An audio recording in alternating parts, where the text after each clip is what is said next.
Hello fellow Illusion Connect players, have you been wondering how to allocate your gears to all of your partners? Or have you been wondering what's the ideal gears for your partner to look for? And in this video I'm going to help you understand the gear system in this game and help you find your choices for your characters. And this is Oft Gaming. I wrote this guide on Illusion Connect Wiki. Huge thanks to the wiki owners Moon and Darren, they made this possible. They also put a lot of work into it. So here we have a gear guide in this site, and we also have a gear gallery in this site. The gear gallery is a place where you can find all the gears in the game, and they have also convenient selectors that you can just focus on a particular class. Then now you can see all SSR gears for light and from this and for all the slots, so it's pretty convenient to do some research yourself. But today we're going to focus on the gear guide. So in this video I'm going to be breaking down the content to two parts. The first part is going to explain some general things for gears, and the second part will be a recommendation per class. Alright, for the first part, for the basics, so you need to know, like, in this game, gears current max level is 60 in the global server, but 70 in the Taiwan server, and every 10, 30, and 50 levels to break through them, you need more gear dusts to break through that level, and plus a handful of tokens. And for every 20, 40, and 60 levels, you need the same copy of that gear, or but matching rarity stone to break through that level gap. Higher levels gears is usually better than lower level gears, even if it is SR against SSR. So when you're just starting out, you might want to use as many SR, like high level weapons and accessories as possible, and that gives the most power boost. As you progress further, you will get more SSR copies, and at that time try to focus on SSRs instead of building SRs. You don't need too many SR copies. There are a couple SR gears that are pretty good, as good as SSR or even better. We'll mention them in this guide. And for the 4 slots, for weapon, it always gives attack stats. For armor, it always gives defense and HP. And for your boots, it always gives speed and HP. For accessory, it's just a little bit more flexible. It can give 1 of HP and attack, or HP and def, or attack and def. So keep them in mind, but most time it probably the effect is more affecting your choice. But whenever you're making a hard decision on the effect, don't think too much on that, because the basic stats boost are significant enough.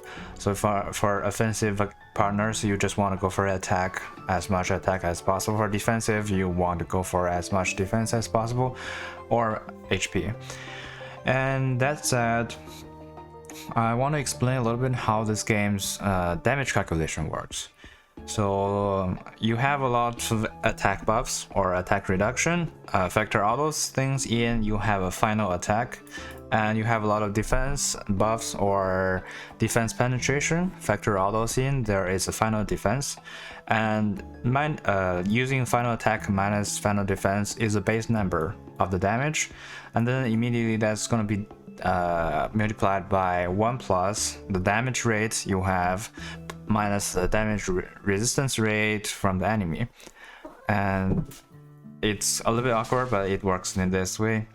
And then the other effects comes in. If it's a block, then you have only 17% damage dealt. If you crit, then you have 150% plus the crit power to apply to that damage. And there are also other multipliers, like the skill multiplier.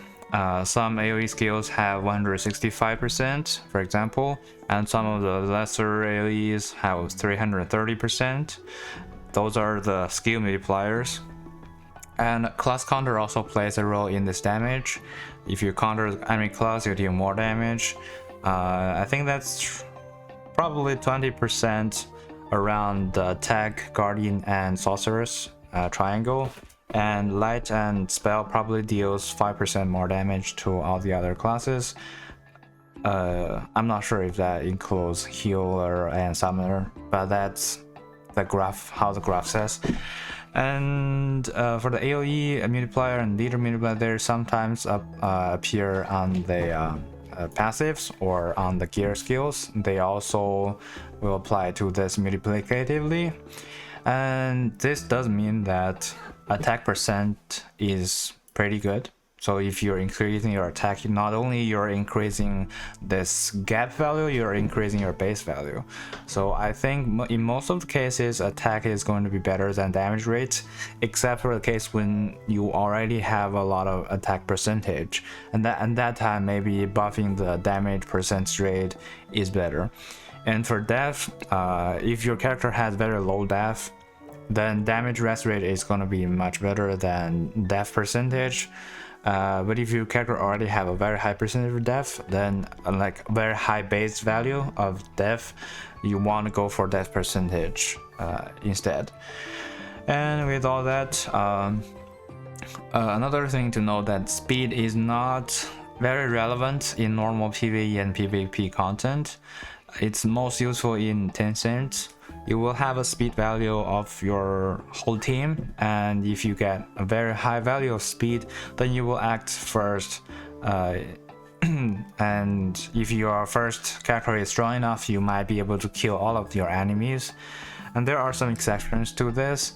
Sometimes, like if you have Edward or Hersey, the enemy team seems to be they will get a small boost of speed, and they may act first instead. And that's pretty much for the basics. So now I'm going to go through each of the classes to explain what are the build I think are the directions you can build your characters.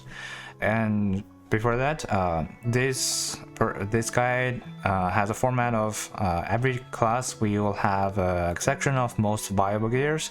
Those are the list of gears that I think it's most common for that class. It's okay that you just look at this list and choose from this and build your character in your own way and not look at the following builds. That's perfectly okay. And you can even use gears not in here, but those are, in my opinion, the gears you should go for that class. And below this, you can expand or fold this. Below this will be some builds. For each build, I'll have a couple choice per slot and then recommend some partners for that build and including the reasons. It's the same for all of the classes, so don't forget to expand this and look at what are the options are and choose them for yourself. All right, for attacker, I think attacker mostly does single target damage, and some of them have lifesteal, some of them have crit. That makes them perfect for either breaking through a very hard target, a very high threat target, or very tanky target to get that done, and then you do normal stuff, or put all the damage on the leader to get the leader health down as much as possible to win the game. And whenever the leader is concerned, the Butterfly Hunter is the best weapon here to deal damage to the leader. And I think Kasumi or Maki is the best partners to take advantage of this. Especially Kasumi, because like Kasumi's column damage is gonna be guaranteed to hit the leader, and Kasumi has some crit buff herself, so her damage to the leader will be very significant. To make this work a little bit better, in the armor and boot slot, you will either want to increase their survivability by using this butterfly rattan shirt to increase the damage rest rate, or Sakura Yukata to reduce your AoE damage taken. This third one also can increase your attack, but normally the attackers don't survive that long, so they won't get too much from this. For boots, I would say Sakura Rain is good for whoever has crit. For example, Kasumi or Falling Butterfly would be very good for kind of like Maki, to give you more rage to be able to use one more unique skill before die. And then accessory, same thing. Either you boost the crit rate, or actually you can build some lifesteal for them to live a little bit longer. And there are some other partners that does not have crit, or they don't have lifesteal, so you probably also want to build just pure damage. In that case, for example, Hersey, Saya, and Gigi, you can use this weapon here to increase your attack based on the enemy partners count, or this lethal kunai to have more damage at the start, because they don't last very long, and those weapons will, I think they will be more used for those partners. And now let's move on to the next. Crit build is for partners who have crit in their kit. Edward, Pen, and Kasumi are the notable ones. I think for Kasumi you probably want to go the first, but if you want to go the second, that's also fine. And then you would want to have the weapon that synergizes with crit. Dragon Hall is the best one. Bloodsucker is the SR substitute for Dragon Hall. And only when you have enough crit rate and you want to play some fancy ways, you can use Reverse Blade to turn your crit damage into area damage. And the same thing for armor, you want to leave as long as possible. At least for like Edward, you want to like steal all the buffs and do more things rather than do it just for once. For boots, you want to boost either crit power via Sakura Rain or boost crit rate via Victory Cornerstone.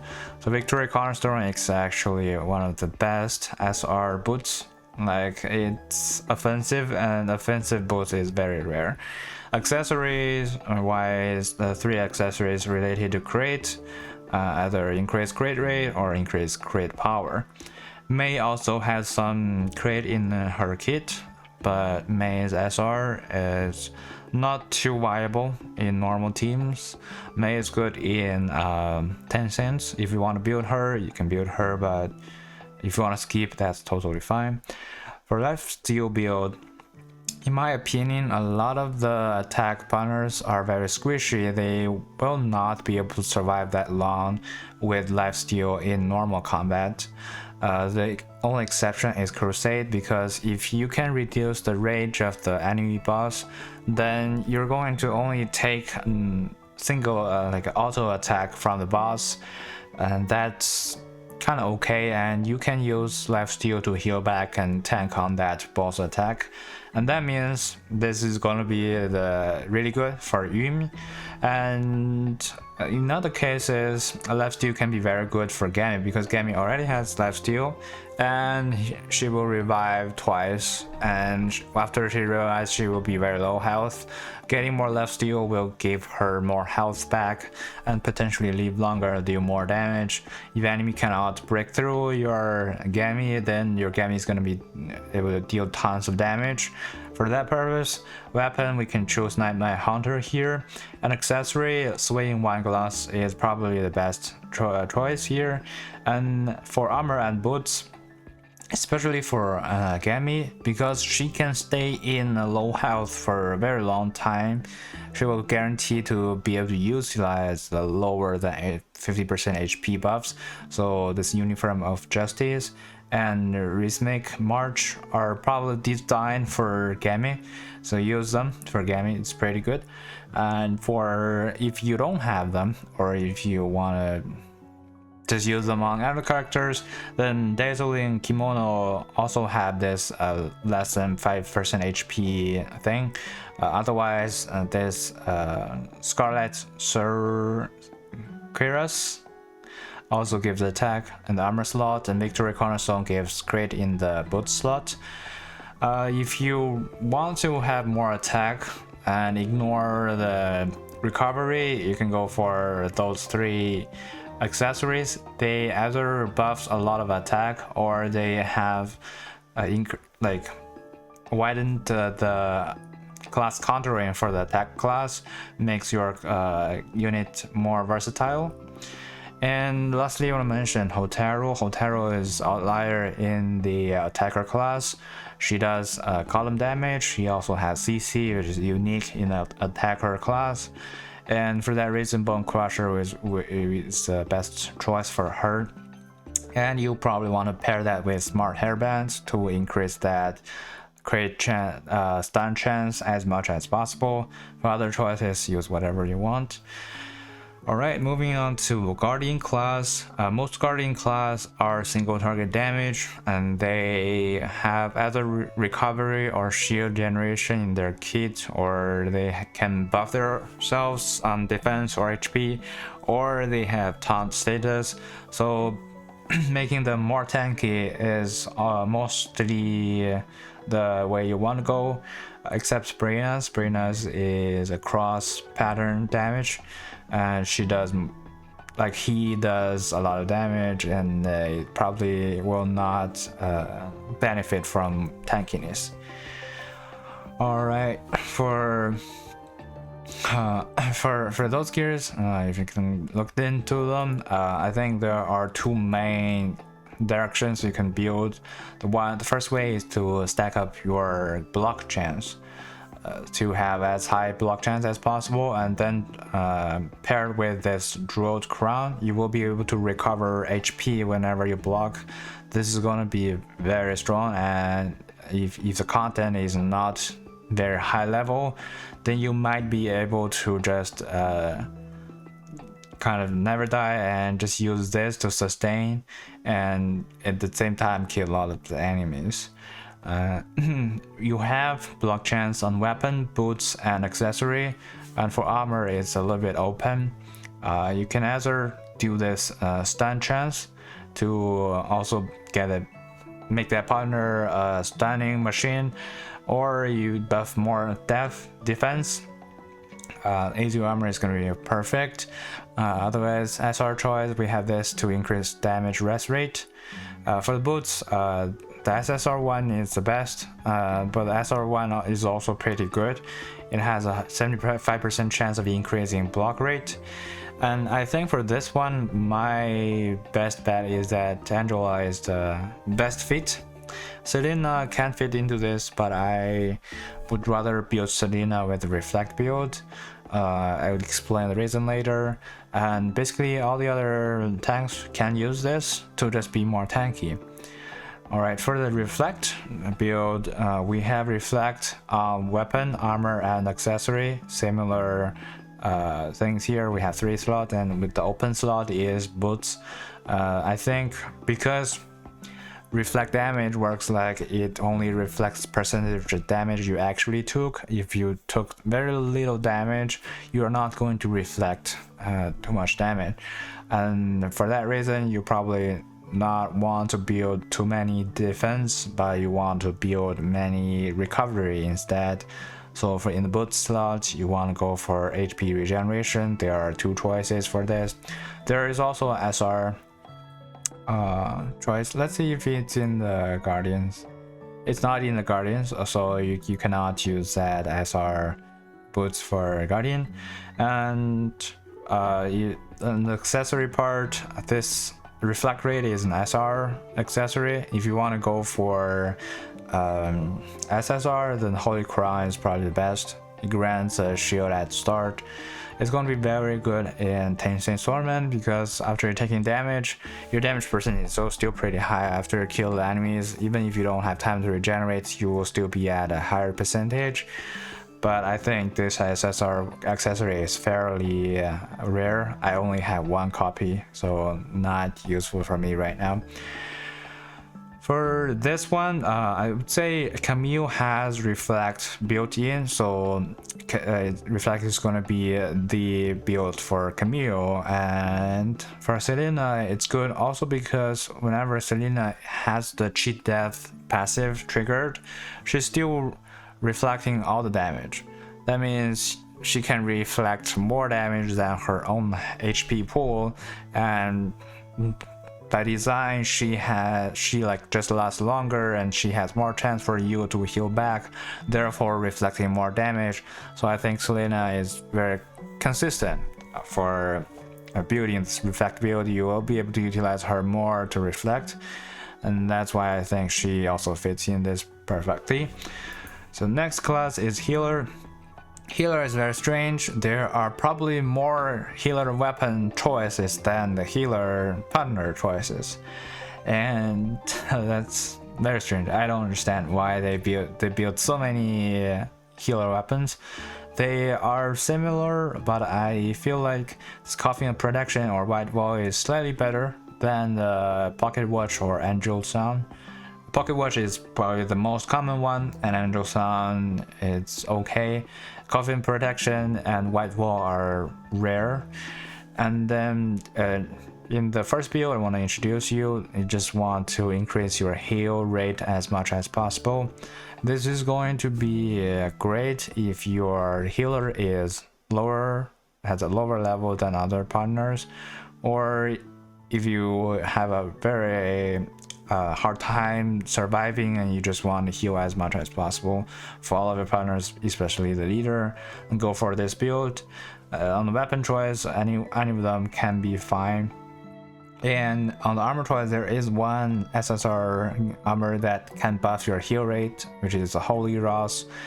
If you don't have this, you can choose anything from here. They all work pretty well with the healers class. And for boots, in order to stay alive and do more healing, then the boots of praise can be fine. And for healers, you don't really need that high speed, so as our boots here is okay. Accessory, or there is one accessory that includes heal rate with SR, and otherwise you can go for this to recover HP to your leader. And otherwise you can also buff your attack, because heal is tied to your attack for most of those three partners, and then this is going to be very powerful to increase your attack rate. No, but your heal amount. Okay, and because the attack is tied to your heal amount, then there's another way to build your healers, which means that you want to deal damage at the same time heal. This is going to be most suitable for Jasmine and Diana in my opinion, because for Diana the heal is not based on your attack, it's percentage based, so you don't really need to build a heal rate, and because then that leaves building attack the only option. You just want to do more damage while you are healing. For Jasmine, because she can lock into the lowest HP, that's the most valuable thing in her kit in my opinion. So you want to increase her attack so you can make sure to kill that lowest HP target, and maybe if that's a high threat target, it's gonna be much better than healing other team to just deny the chance of enemy dealing damage. And the best weapon here is Holy Banner. Muse Wing is also good for just increasing attack chance. Those are the only two weapons for the healer class to increase attack percentage. And because those two partners, they kind of very they serve a unique role in the team. Diana is probably the leader healer but Diana pops heal leader for a very big amount, like 33%, and Jasmine can also lock into the enemy leader if enemy leader is already at low health and they are effectively the leader, healer, or killer. So then this blue whale hairpin, I think it's a pretty fine choice for them. If you have another chance of healing a leader or delving into the enemy leader, it's gonna be amazing. And because though both of them have heal on their special skill, so buffing their special skill chance is also very good. And for the armor and boots choice, they're pretty flexible. Either you want to go bloody shirt to make them act more. This is probably only relevant for Jasmine. You don't really need too much from Diana. Or bone claws to stay alive for longer. For boots, Witch Dance boots is gonna be always amazing. You can silence. This only CC boots in my memory, and or otherwise go for this Boots of Praise to heal themselves. Alright, and it's also a special healer because Anna auto attack heals, and Anna special skill regenerates rage, the unique skill regenerate rage. So Anna just acts so much more often than any other partner, and that makes her okay to build this semi-tank build, because every once in a while, like every probably 1 or 2 actions, she will be able to use her unique skill that heal herself back. Then she will be able to live for a very long time. Then use her as a tank is perfectly viable. In that case, you want to increase either her heal rate or give her some more HP or defense. And for the armor choice, either be more tanky or act more unique skills with bloody shirt, or have this nightmare robe to passively regenerate health. For boots, Crimson Long Boots will make her live longer, or Boots of Praise to regenerate HP. For accessories, it's similar to the tanks. Holy Crown can give you a shield at start. Real Cloak can give you a shield whenever you are attacked. Explosive Cushion can also work because it increases death and have some minor buffs to immunity to poison burn, but that's not significant. And for the support build, it's the same thing because healers can heal themselves back, and then if there's some particular interesting support gears that you can use, and if you use them, then you can basically give more stats buff to your allies or stats debuff to the enemies. The key here is on the boots or on the accessory. For the boots, you will have 3 choices. You can either increase defense of the ally, or reduce defense of enemy, or chance of dispelling debuff. And for the accessory, you have either increase attack of ally, or dispelling debuff from ally, or increase damage rest rate for ally. Those are all pretty good. Alright, for the next class, for the light class, it's a pretty awkward class to gear for in my opinion, because some of them just focus on damage. Phoebe and Brooke, they just do damage. Some of them focus on sustain. Vivian and Ayman probably focus on sustain, but there are no very good choice for them to deal damage. For the weapon, Mew Swing is the only weapon for that class that increases attack percentage. Otherwise, you can go for Turfing. Turfing will be able to allow you to block 1 fatal damage. It's similar to Ray, and will probably allow you to use 1 more unique skill that's very powerful. And for the armor choice, Phoenix Petticoat is probably especially designed for Phoebe, and this also works very well with her because she will have more time to stay less than 50% HP. Then she will enjoy this damage rest rate a lot. Otherwise, those 2 partners can enjoy heal a lot, and you can do this recovery rate plus. Not really required because they don't always have a high HP pool, so your healer probably can heal them back to full health without this. For the boots, either make them stack more block rate or passively regenerate HP. There are no very good choice here. For accessory, because their special skill gives shield, that's going to be very powerful, so you can use this here. Or do more damage via Dark Tail, or even Swing Wine Glass to make them heal themselves. For the sustain build, Vivian gives herself defense buff after using unique skill, so that's going to be very good for her. And for Aima, probably the only thing you can build for Aima is just to survive longer and to use more of the revive skills. He won't be able to do much damage. For weapons, I think Squirrel Left is perfect for Vivian because she always does single target damage. She can then heal herself with this. Otherwise, you can build block rate via Rosa or White Queen. For armor, I think it's just a bit more tanky or increase heal rate. It's pretty flexible here. For both, same thing, either recovery or block chance. For the accessory, I think Vivian also has a self-heal on the special skill, so going for a special skill chance is okay.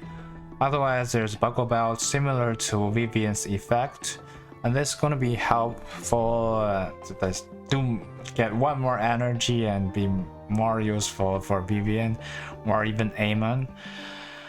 And going on for the last one, Alice is a strange partner. Like, I think the most purpose for Alice is just to die and give the buff to your fellow municipal partners.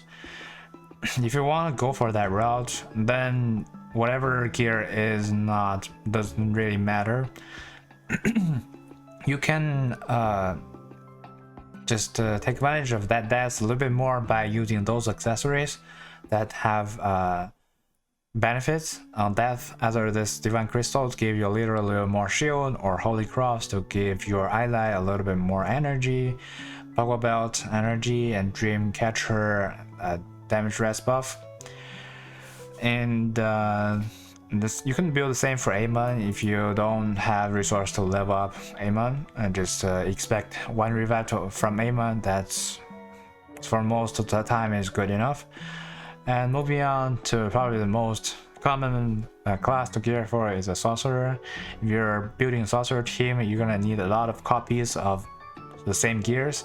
For those damage dealers, you want to use Cursed Sword or Staff of Hope. Cursed Sword will reduce their rage, and this will allow much like haircut of your gameplay. You will be able to pull through a lot of tough situations with this, because the enemy will not use their unique skill. However, Staff of Hope is the best choice to increase your overall damage. I would say for some partners like Rotania, you want to go for pure damage because the damage is so good. And for Nico and Shikihachi, maybe same thing. You can also use Curse Word.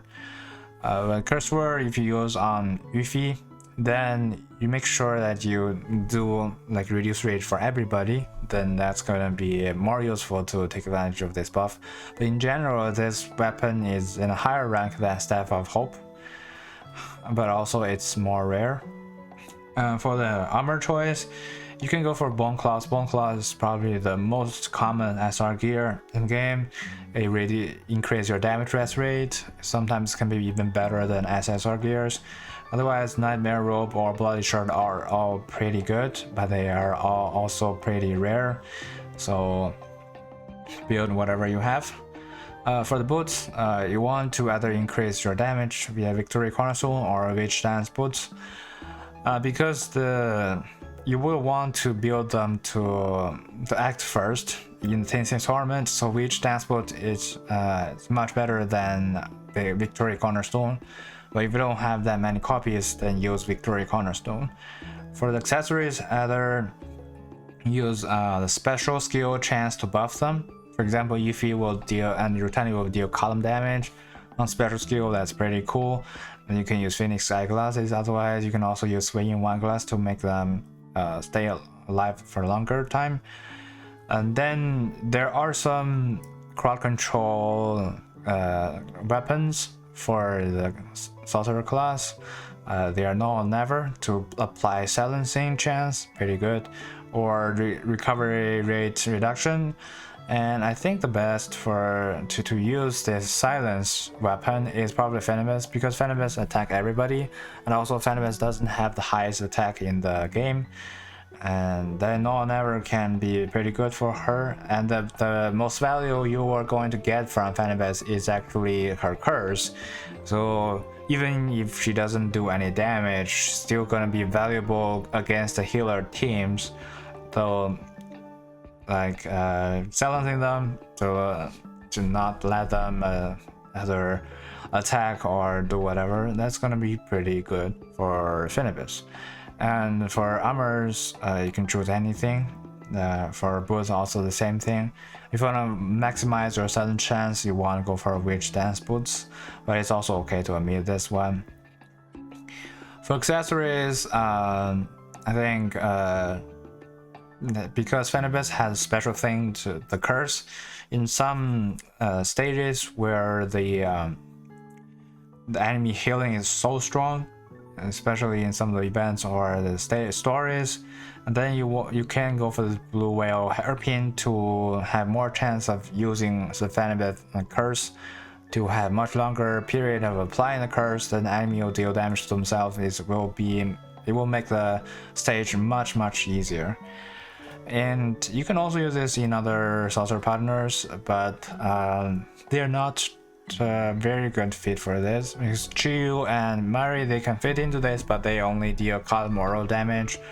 They're not 9 grade damage. Yuffie and Rutania are 9 grade damage, but they are also better damage dealers, so building CC on them are not the best choice in my opinion.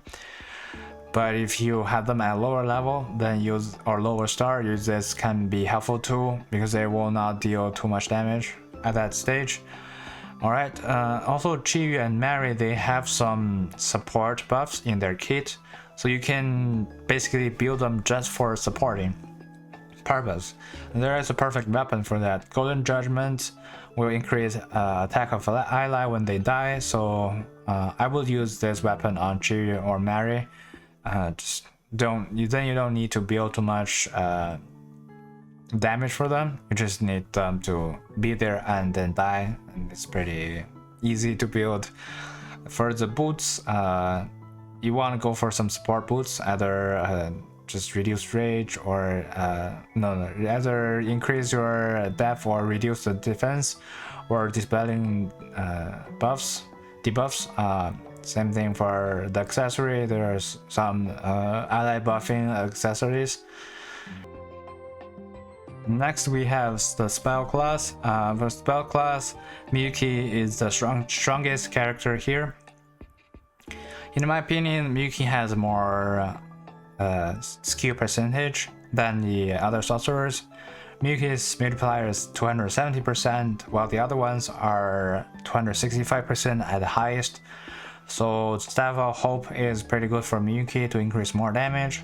And for the armors, you want to make her alive for a little bit longer. Floral Cloak is pretty good. Lava Suit is also fine to have some chance of not being stunned or not being silenced or not being reduced rage. This can be pretty good. Crimson Long Boots is pretty good at reducing enemy attack, thus surviving a little bit longer. For accessories, Swaying Wine-Glass, I think is the best choice here to make Miyuki stay alive for a longer time, because the reduced rage is just too good to have. And otherwise, you can also buff her special skill chance, because Miyuki special does a column damage. Crowd control build is pretty good for Rukia and Beatrice, because they already have some form of CC in their kit. Unfortunate Collar is a very good weapon because it reduces target rage, and Sorcerer cannot use this weapon, and the only AoE damage that can use this weapon are Rukia and Beatrice. Then they can be reduced version of Miyuki after using this weapon. That's pretty good. Because they have CC built in, you probably want to use Smart Hairband to increase that chance a little bit more. And then armor and boots, use whatever you have. Those are the SR choices that can increase their survivability. For summoners, there are also not a lot of choice of gears, and they're also very dependent on the minions they summon. So for some of the partners like Ashwaya or Gagaku, the focus will be on attack, because their minions just take too many benefit from the attack stats. They not only deal more damage, they also deal more damage on death. So you definitely want to go for as high attack as possible for those two. And for some of the partners, they're defense oriented, and is the perfect example, as minion doesn't even have attack, the only def and HP. And for enforcers, it's also good for go for some more defense, because enforcer is probably very rare, like 100% death on both of her summons. That's gonna be able to make her like tanky, a lot more tanky, with also the life sharing. So I would build more defense for her. And then for Frentiva and Flora, it's flexible because they can either be like tanky, just to like because Frentiva has 3 shadows, so you can build her just for tankiness. Like she, even if her shadow has 120% attack, they won't help that much. Same thing with Flora, even 100% will not do that much damage, so you can just build them as a shield for your other partners. Right, for the attack build, there are 3 choices. I think Fairy Tale Dove is the best one for Ashwaya because it also gives HP to the summoned. It's not gonna be helpful for Gagaku. For Gagaku, use those 2 instead, either reduce the recovery rate or reduce the speed, or use whatever weapon that has attack percentage. Because you want to build more attack, armor going for attack, and boots go for either more rage or more speed. Why? Because in the Tencent tournament is where they are most useful, and in Tencent tournament, speed is the best stats in the game, because you can act first and kill the enemy instead of being killed. If you are like, you can deal enough damage, then I would highly recommend this on them as well. And for the accessories, just increase attack. Those are the attack increasing accessories. Then, because I think a lot of those gear skills will not be effective on the minions, so you only have the stats to play with. For HP and death build, they are most suitable for N.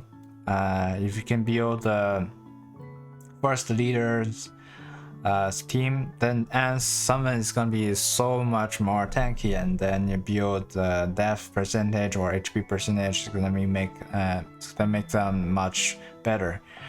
Fairy Tail though can also increase their HP, but I personally think you don't need to waste the Fairy Tail though on N. Spear Pound or Hold Again, or even any HP or defense increasing weapons can be very good for N. And for the armor stage costume, increase HP percent, this decent memory increase a defense percentage, and also decent memories is probably one of the less useful SSR gears, so you can use them on summoners. That can be a way to use those gears. For boots, it's pretty flexible. If you have butterfly, use that. If you don't have, then never mind. For accessories, there are not a lot of really useful choices. HP percentage, this SR gear can be used. Let's just use whatever you have. Holy Cross or Divine Crystal can be helpful in the normal PvE or PvP content, but they're not very useful in the Tencent tournament because their effect won't matter. And for Frentiva or Flora, you can build either way. I would build them in this way because they're not high priority. You probably won't level them up to a very high level, so you just let them to tank as much damage as possible. It's the best way to use them. Alright, I think that will wrap up this video, and thanks so much for watching, and this link will be also in the video description. And I want to say that if you find any errors, if you have other ideas you think I didn't cover in this video, please let me know via the private message on the wiki, or just talk to me in Discord. My Discord handle is here. Alright, thanks so much for watching, and if you find this helpful and if you're looking for similar content, please consider subscribe to my channel, and I will have more guides coming up soon. Alright, I will see you in the next one. Bye.